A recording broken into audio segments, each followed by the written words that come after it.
দিকটাতে দেখো প্রচুর কুয়াশা হয়েছে আজকের, আর ঠান্ডা অনেকটাই কমে গেছে, কুয়াশার পরিমাণ অনেক বেড়ে গেছে। Hello guys, good morning. আরও একটি নতুন ব্লগ নিয়ে আমি তোমাদের সাথে। আর আজকের ব্লগটি শুরু হচ্ছে আমাদের খেতে থেকে, ঠিক আছে। তো এখানে সকালে লোক করা হয়েছে, ঠিক আছে, লোক করা হয়েছে, এখানে কাজ চলছে। কাজ বলতে গেলে এই লাইনে তো কড়াই দানা দেওয়া ছিল, বরবটির দানা এখানে গাছ বেরিয়ে গেছে, আর ওদিকে এখন দেওয়া হচ্ছে করলার মাদা। দেখতে পাচ্ছ ওখানে করলার মাদা করা হচ্ছে। আর এই যে দানা রয়েছে তোমাদেরকে দেখাচ্ছি, এই যে দানা কলা হয়ে গিয়েছে, এই দানা পোঁতা হচ্ছে। তিনজন লোক কাজ করছে, দেখতে পাচ্ছ। এটাতে দেখো প্রচুর কুয়াশা হয়েছে আজকের, আর ঠান্ডা অনেকটাই কমে গেছে, কুয়াশার পরিমাণ অনেক বেড়ে গেছে। গাছ দেখো অনেকটা কাজ হয়ে এসছে, ও মাথা দিয়ে শুরু হয়েছিল, এতটা দূর চলে এসছে। এই লাইনটা চলছে, তারপরে চলে আসবে এই লাইনটাতে। গাইস এদিকে তো লোক কাজ করছে, তার জন্য বাড়ি থেকে এখানে খাবার চলে এসছে, দেখতে পাচ্ছ। এটা সকালের টিফিন, ওরা কাজের শেষে খাবে। ওদিকে ভাইয়ের সাথে দিয়ে বসছে, ওই দেখো বাড়ি চলে যাবে। ভিতর দিয়ে ঢুকছিস? আস্তে আস্তে আস্তে, বাড়ি চলে যাবি? হ্যাঁ, দেব তো চলে যাবে বাড়িতে।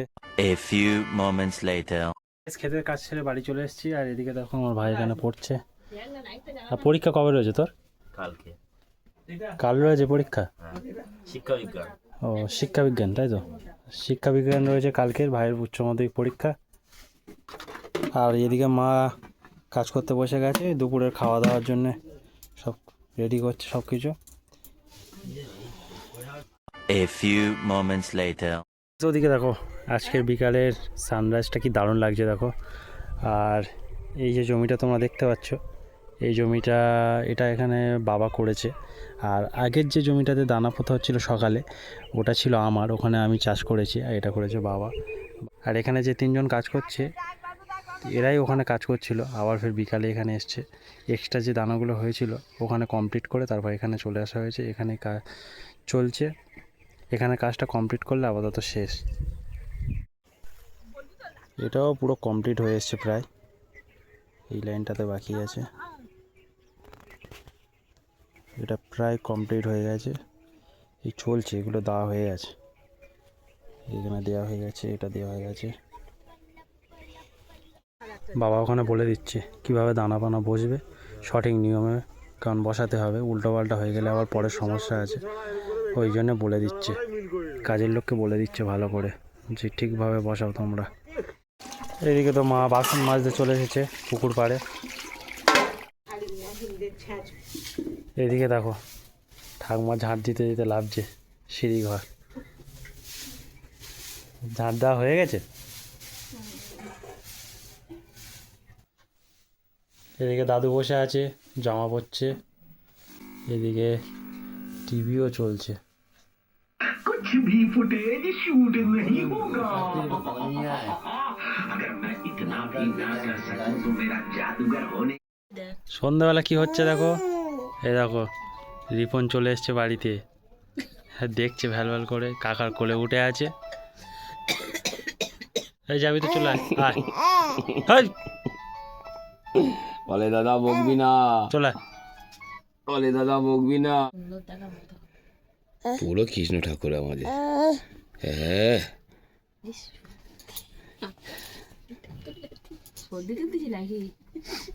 ও কিছু ব্যাপার না, সর্দিটা কি আছে। এই যে জেঠিমা ডাকতে, যা যা। কি ঘরের মধ্যে সব ঢুকে গেছে, এই দেখো, এই দেখো, এই দেখো কি অবস্থা দেখো, পুরো বাঘের মতো লাগছে, কি অবস্থা। এর পায়ের কাছে এসে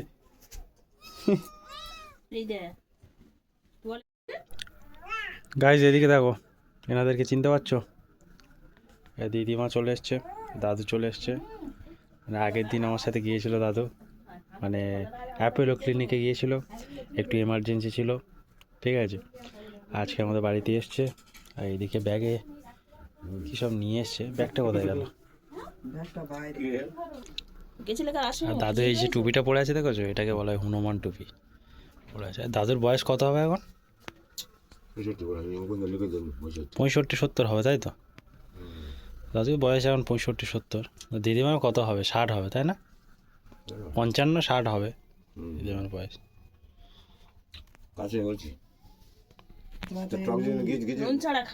নুন খাওয়া চলবে না, কোনো নেশা পান করা যাবে না, কিছু করা যাবে না, ডাক্তার বলে দিল তো। আগের দিন আমি চেক আপ করালাম। আজকের ব্লগটি এই পর্যন্ত। Tata, by.